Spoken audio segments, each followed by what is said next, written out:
Dos amigas adolescentes inseparables y llenas de planes para el futuro asistieron a una fiesta de verano como cualquier otra. Una fiesta donde había música, risas, piscina y donde pasarían la noche junto a sus amigos. Aquella noche de la fiesta, estas dos chicas, Jennifer y Elizabeth, se habían preparado y solo querían divertirse y volver a casa antes del toque de queda, tal como habían prometido a sus padres. Pero cuando decidieron volver a casa, tomaron un atajo para llegar más rápido. Y nunca imaginaron que ese pequeño cambio de ruta las llevaría directamente a ser las víctimas de uno de los crímenes más brutales que sacudirían a toda su comunidad. Hola a todos y bienvenidos a otro caso misterioso. Hoy vamos a hablar sobre el caso de Jennifer y Elizabeth ocurrido en Houston, Texas, en el año 93. Y es un caso muy triste y perturbador. Antes de empezar, voy a dejar por aquí mis redes sociales. También tenéis mi canal secundario donde subo chismes igual que en TikTok,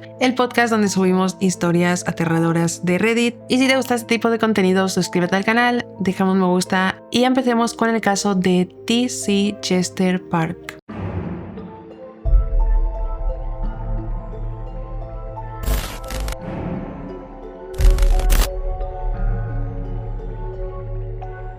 Para esta historia nos ubicamos en Houston, Texas, específicamente en la ciudad, en una zona conocida como T.C. Chester Park. Era el año 1993, una época en la que ese sector, T.C. Chester Park, era un área familiar, llena de familias, escuelas y jóvenes que salían a divertirse. Para esa época, Houston en los 90 era una ciudad enorme y vibrante con barrios residenciales tranquilos como Oak Forest, donde la gente vivía su día a día normal, paseando, yendo a barbacoas o caminando con amigos por parques. Uno de los lugares más populares y concurridos en la zona era el T.C. Chester Park, un parque grande y extenso con áreas verdes, senderos y campos deportivos. Un parque que a los residentes de la zona les gustaba visitar, por lo que durante el día paseaba mucha gente por ahí, había perros corriendo y niños jugando en las zonas abiertas mientras las familias hacían picnics. Este era el ambiente de este parque. Sin embargo, el gran tamaño del parque resultó a largo plazo ser un problema. Tenía alrededor de 81 hectáreas de áreas boscosas y había zonas más apartadas donde no pasaba tanta gente y que eran aprovechadas por pandillas o personas que querían consumir sustancias, algo que se convirtió en un problema serio en el lugar. Entonces, en horas de la tarde o cuando ya estaba oscureciendo, muchos evitaban ir muy adentro del parque, ya que la principal recomendación de las autoridades era permanecer en las áreas iluminadas y concurridas para evitar situaciones peligrosas. Y fue precisamente la inseguridad de ese parque la que tiempo después arruinaría de la manera más trágica la vida de dos familias. Una de esas familias era la familia de Randy y Sandra Erdmann, quienes para ese entonces fueron descritos como un matrimonio muy feliz junto a su hija Jennifer de 14 años. La relación que tenían entre ellos era muy especial porque tanto Randy como Sandra veían a su hija Jennifer como que había sido un milagro para ellos, ya que la tuvieron el 15 de agosto de 1978 cuando Sandra ya tenía una edad un poco avanzada como para concebir y sintieron que el nacimiento de su única hija fue como un milagro y un regalo. Desde el primer momento decidieron que harían todo lo posible para demostrarle con cada acto a su hija lo especial que era para ellos. Una dinámica que se vio reflejada en la personalidad de Jennifer a medida que iba creciendo. Se convirtió en una niña muy alegre, dulce y risueña, que tenía una súper relación con sus padres, en especial con su padre Randy. Randy comentaría tiempo después que la conexión que tenía con su hija era indescriptible, llena de complicidad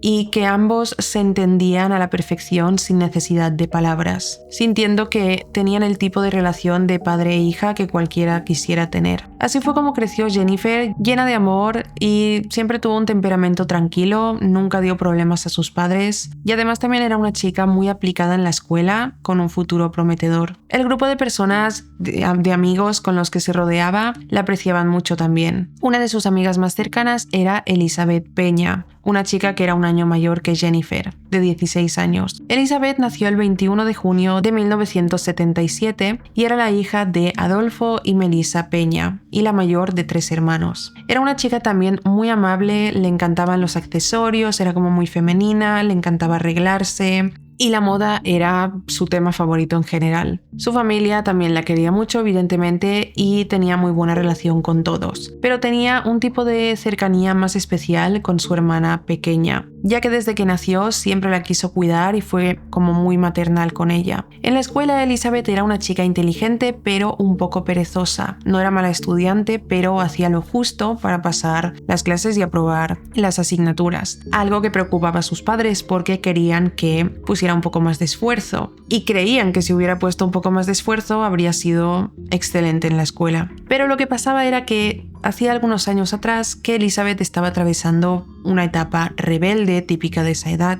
donde incluso la expulsaron de su escuela anterior por mala conducta y fue transferida en 1993 a la escuela Waltrip, lugar donde conoció a Jennifer. Una vez en la escuela nueva y haciéndose amiga de Jennifer, todo empezó a cambiar para Elizabeth. Al acercarse a ella, Elizabeth se volvió un poco más tranquila y se empezó a enfocar más en sus estudios, un cambio que sus padres notaron mucho y que lo relacionaron con su amistad con Jennifer, que era muy buena influencia para su hija. Entonces Jennifer y Elizabeth comenzaron a hacerse muy amigas y eran muy buena influencia la una para la otra. De alguna manera, Jennifer ayudaba a Elizabeth a centrarse y Elizabeth sacaba a Jennifer de su zona de confort. Ambas se esforzaban mucho en la escuela para ese momento, pasaban tiempo con amigos y en general estaban felices con la compañía de la otra. Todo esto transcurría mientras el verano de 1993 en Houston era tan caluroso como cada año y con él empezó a correr la voz en la escuela de una fiesta en casa de Gina, una compañera de clase.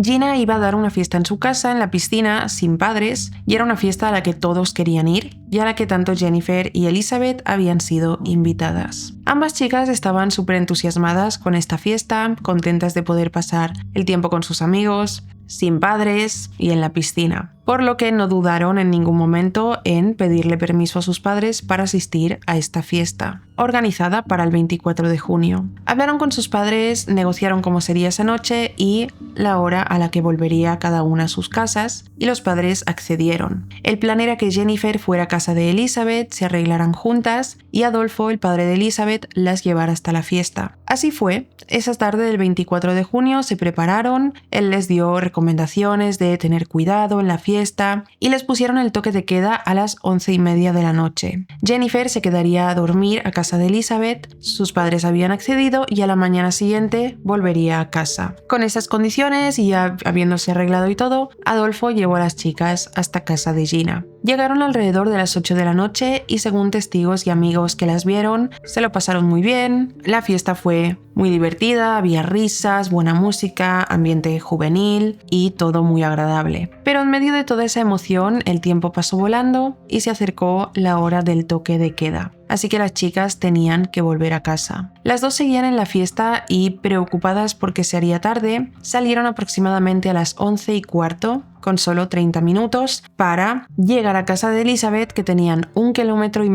y que vivía en Oak Forest. Significaban unos 20 o 30 minutos caminando. Es decir, que iban bastante tarde como para llegar a la hora del toque de queda. El camino habitual que iban a cruzar era por el T.C. Jester Park, este parque que he descrito al principio, donde, aunque estaba bastante oscuro y vacío de noche, tenía una zona donde todavía había gente a esa hora. Pero como llegaban bastante tarde y esa zona por la que había gente era más larga, optaron por coger un atajo por las vías del tren del parque. Y yendo por este atajo, tardarían 10 minutos menos en llegar y conseguirían llegar a tiempo. Con este plan en sus mentes, se despidieron de sus amigos y se dirigieron hacia ese atajo, sin saber que, desafortunadamente, esa sería la última vez que alguien las vería con vida. Hasta la mañana siguiente nadie se dio cuenta de la ausencia de las chicas. Los padres de Jennifer se levantaron el 25 de junio y vieron la habitación de su hija con la luz encendida. Y es que normalmente Jennifer dejaba la luz encendida al salir, lo hacía como para una señal para que los padres supieran que había llegado. Y aunque esa noche el plan era que dormirían en casa de Elizabeth, Jennifer tenía que haberlos llamado para asegurarles que habían llegado bien.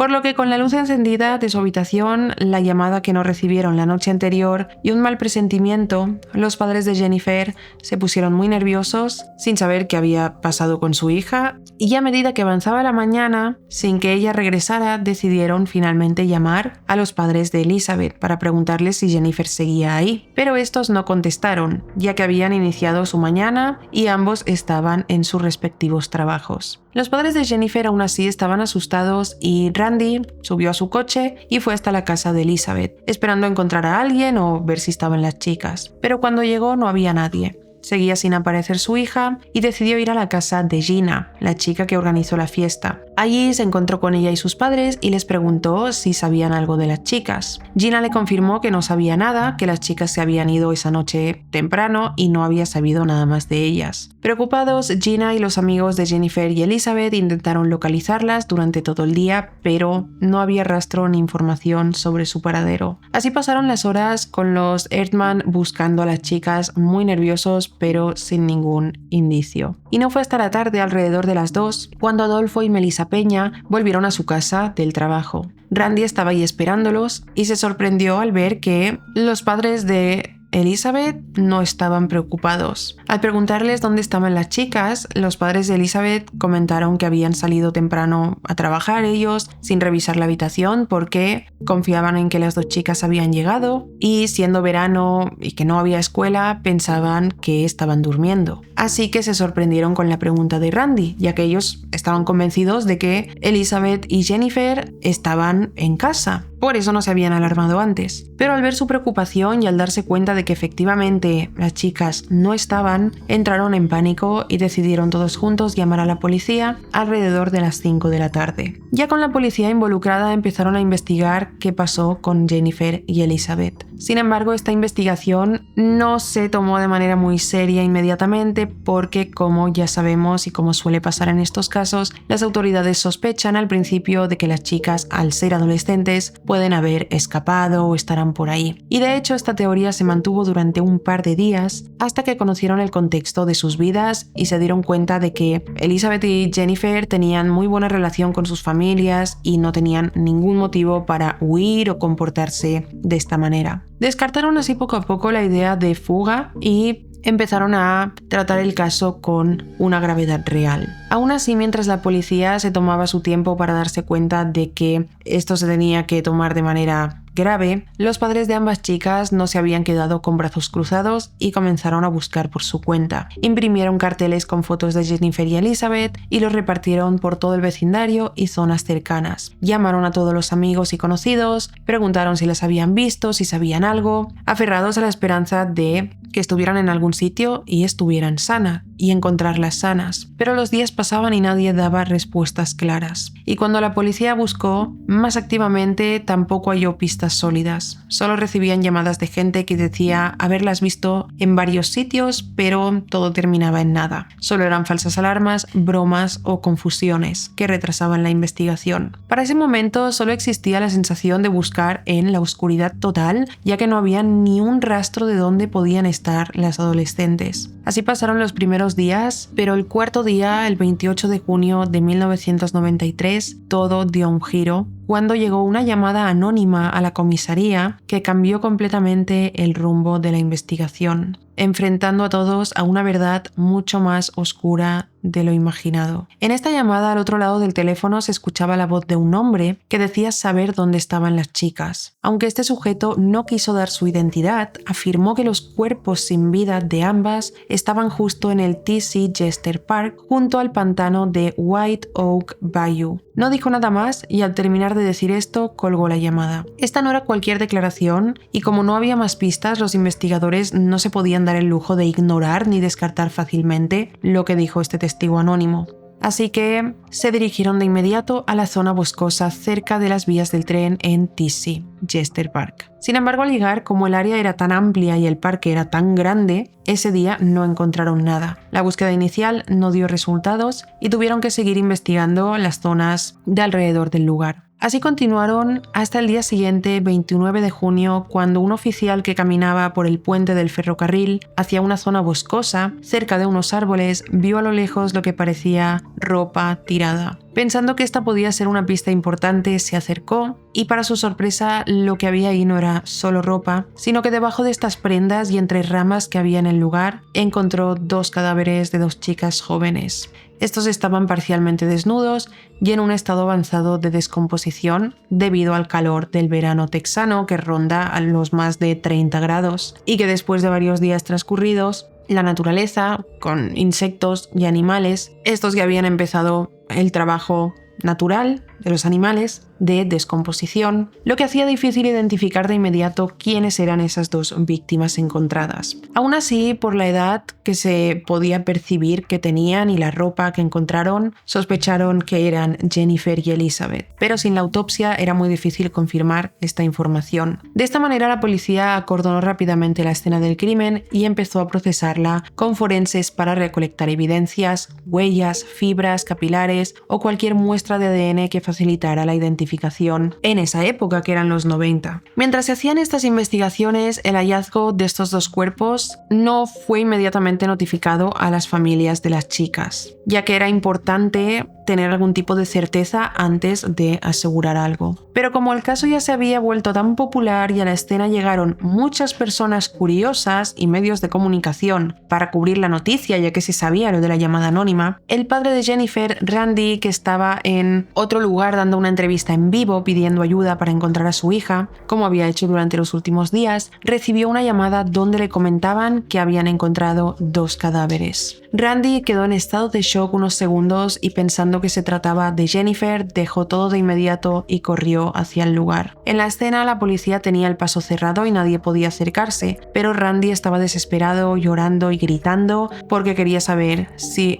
uno de los cuerpos era el de su hija. Intentó forcejear con los oficiales que lo detenían, suplicando que le dijeran si alguno de los cuerpos tenía el pelo rubio como Jennifer. A lo que le respondieron que debía esperar porque primero tenían que hacer las autopsias y los análisis para confirmar las identidades de los cuerpos y la causa de la muerte. En las pocas horas siguientes se empezó a llevar a cabo dichos análisis y como el estado de descomposición era tan avanzado, los forenses no tuvieron otra alternativa que examinar los registros dentales de los cuerpos y con eso llegaron a la conclusión de que sí que se trataba de Jennifer Erdmann y Elizabeth Peña. Esta fue la noticia más dura que las familias podían recibir y la que menos querían oír, evidentemente, porque habían mantenido la esperanza de que las chicas estuvieran sanas y salvas en algún sitio. Estaban completamente destrozados y impactados y en shock pensando en que las 2 chicas solo regresaban a casa de una fiesta y que alguien o un grupo de personas las atacó en ese atajo y terminó con sus vidas de la manera más trágica. Y es que al investigar de la causa de la muerte de ambas chicas, se confirmó que ambas murieron por estrangulamiento, pero que antes de su muerte habían sido torturadas. Los cuerpos mostraban signos claros de abuso sexual múltiple y brutal, realizado por lo que parecía ser un grupo de varios hombres durante más de 1 hora, con lesiones muy graves como desgarros internos que se encontraron después en los cuerpos de las 2 chicas. Esto se pudo concluir cuando, después de los exámenes forenses, se reveló semen de múltiples individuos, lo que apuntaba a que ambas adolescentes sufrieron un ataque en grupo. Pero lo peor no termina ahí porque además se descubrió que había claras señales en sus cuerpos de que intentaron defenderse, tenían un montón de moretones en sus manos y brazos,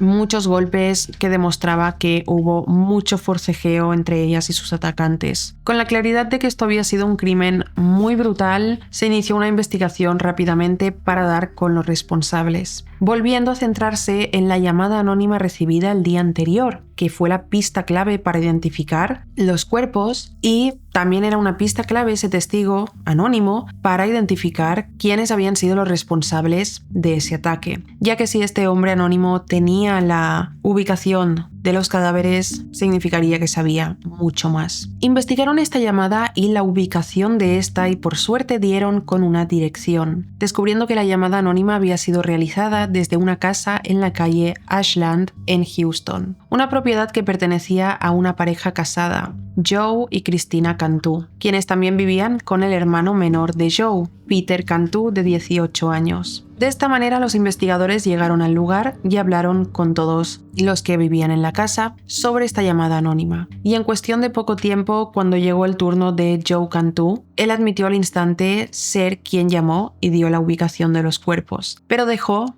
claro que él no tenía nada que ver con los asesinatos, y para corroborar lo que decía, dio detalles de lo que sucedió aquella noche que dejaría a los investigadores helados por la atrocidad de los hechos. Joe explicó que aunque no estuvo involucrado, alrededor de las 11 p.m., su hermano menor Peter, quien era el líder de una pandilla llamada Black and White, y otros integrantes como Derrick Sheen O'Brien, de 18 años, José Medellín, de 18, Efraín Pérez, de 17, Raúl Villarreal, de 17, Román Sandoval, de 18, Frank Sandoval, de 17 y Venancio Medellín, de 14, estaban todos juntos en un encuentro habitual donde se reunían en el TC Jester Park para consumir cerveza, marihuana y otras sustancias para relajarse y cometer pequeños delitos como robar o causar otros problemas locales. Pero esa noche del 24 de junio fue diferente porque el grupo celebraba la iniciación de Raúl Villarreal, el nuevo integrante de la pandilla, y quien para ser oficialmente incluido en la pandilla tenía que cumplir con un ritual que consistía en que tenía que pelearse físicamente con cada uno de los miembros hasta quedar noqueado. Así transcurrió esa noche, eso hicieron, hasta que Raúl cayó al suelo por sus heridas y al despertar los demás chicos le dieron la buena noticia de que ahora era miembro de la pandilla. Hasta ese momento habían estado bebiendo, consumiendo drogas, cuando alrededor de las 11:30 p.m. Jennifer y Elizabeth pasaron por el lado de este grupo cerca de las vías del tren de TC Jester Park. Y todo dio un giro de forma muy violenta.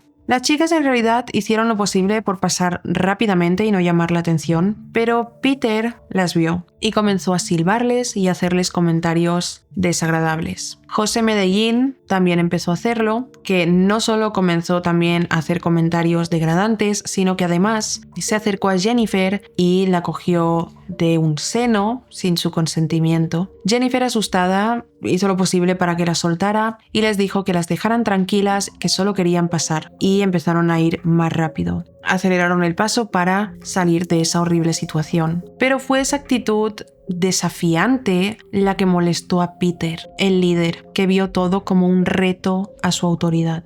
Por lo que en vez de dejarlas seguir caminando, le ordenó a los demás que las agarraran, haciendo que el grupo las rodeara en segundos. Inicialmente, los miembros de la pandilla acorralaron a Jennifer y la arrastraron hasta unos arbustos, mientras Elizabeth se quedó ahí sola, gritando, y le dejaron unos segundos para poder escapar, ya que el foco estaba en Jennifer, pero ella decidió no irse y no dejar a su amiga sola, así que se quedó allí, comenzó a patearles y comenzó a darles patadas y a gritar para llamar la atención de cualquier persona que estuviera cerca para que las pudiera ayudar. Pero la zona básicamente era la zona más apartada y nadie que estuviera en el parque podía escucharlas. Estos gritos e intentos de conseguir ayuda hicieron que el grupo enfureciera todavía más, provocando que ahora los abusos fueran dirigidos también hacia Elizabeth. Durante este ataque, 6 de los 8 miembros de la pandilla participaron activamente, porque Frank Sandoval decidió irse antes de los abusos sexuales, antes de que iniciaran, y Venancio Medellín, el más joven de 14 años, recibió la orden por parte de Peter de no participar por su edad. Pero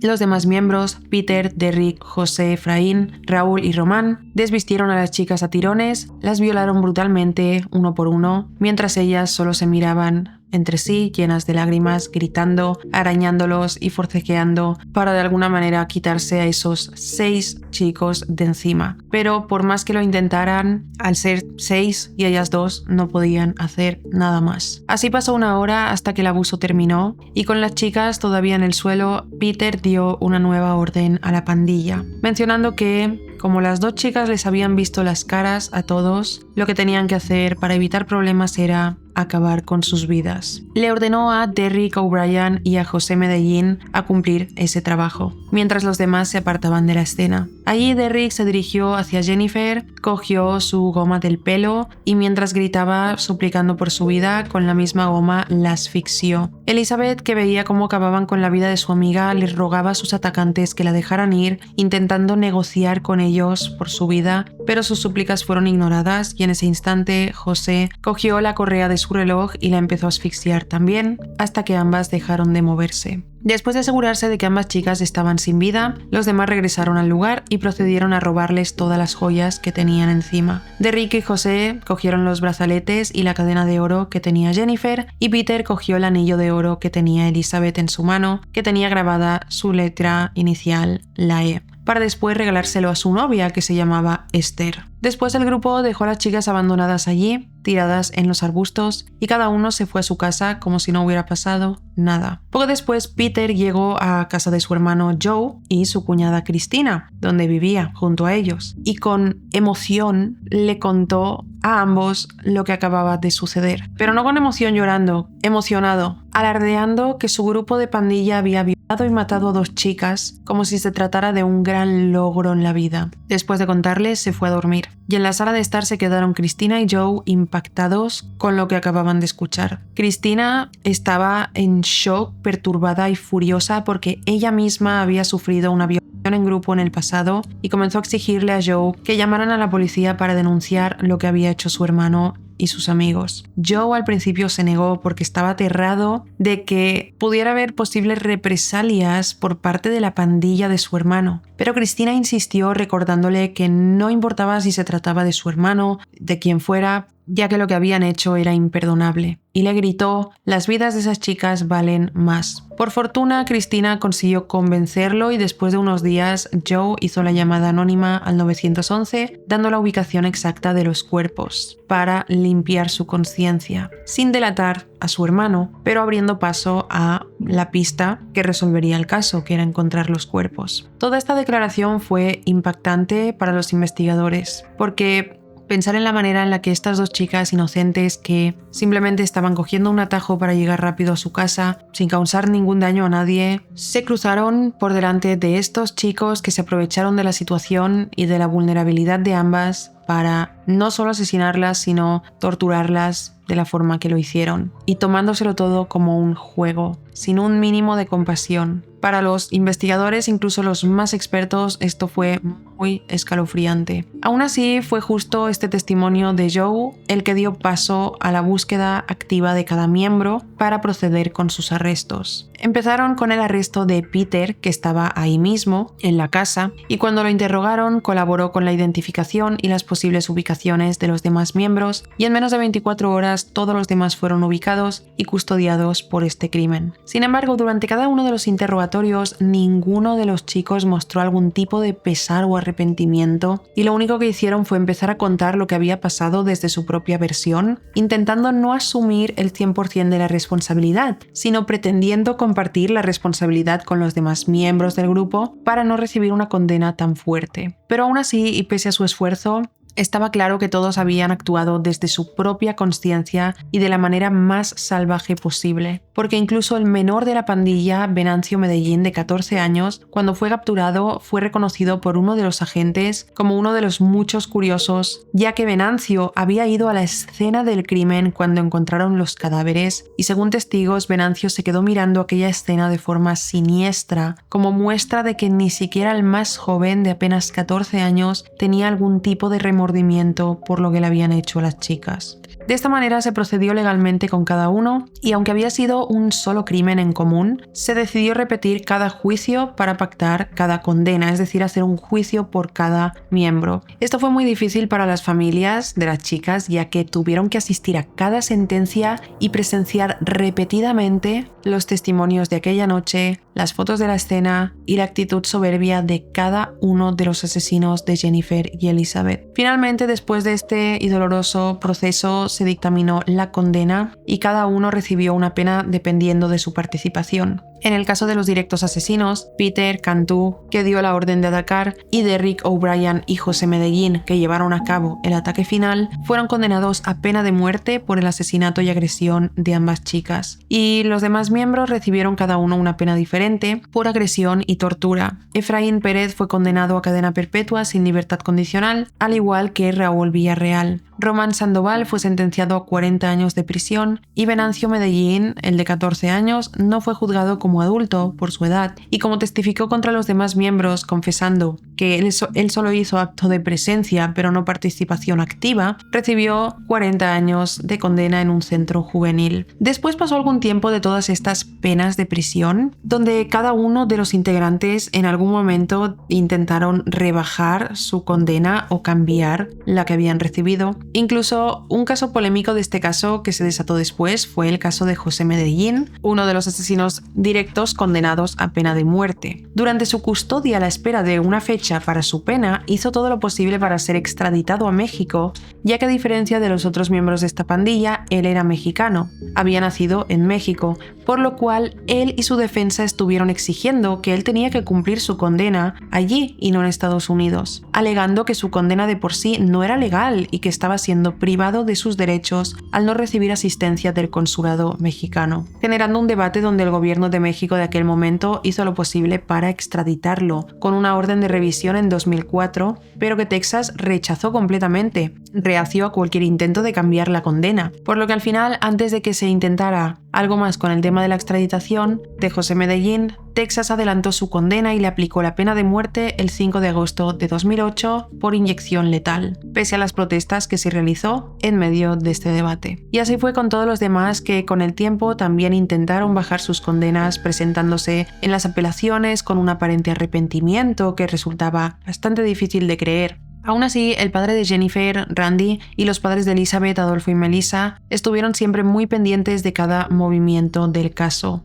Y cada vez que alguno de ellos buscaba reducir su pena o hacer una nueva declaración, las familias se presentaban y hacían todo lo posible para que las sentencias se mantuvieran exactamente como estaban y que ninguno tuviera la posibilidad de recuperar la libertad. Todo esto fue especialmente duro para Randy, quien cuando empezaron a ejecutarse las penas de muerte, llegó a decir que le habría gustado que su hija hubiera tenido una muerte tan tranquila como la que estaban teniendo ellos, y que en cambio ellos hubieran muerto como murió su hija, a manos de un montón de asesinos sufriendo todo lo que las chicas sufrieron. Fueron pasando los años y otras penas de muerte que se llevaron a cabo fueron la de Derrick Sheen O'Brien el 6 de septiembre de 2006 y Peter Anthony Cantu el 17 de agosto de 2010. Los otros que tuvieron cadena perpetua mostraron arrepentimiento, pidiendo disculpas a la familia de las víctimas y a sus propias familias por todo lo que había pasado, siendo el único que no dijo nada Peter Cantu, que antes de la inyección no quiso dar ninguna declaración y murió sin decir nada. Aún así, las palabras de estos hombres no significaban nada porque no importaba lo mucho que algunos mostraran arrepentimiento.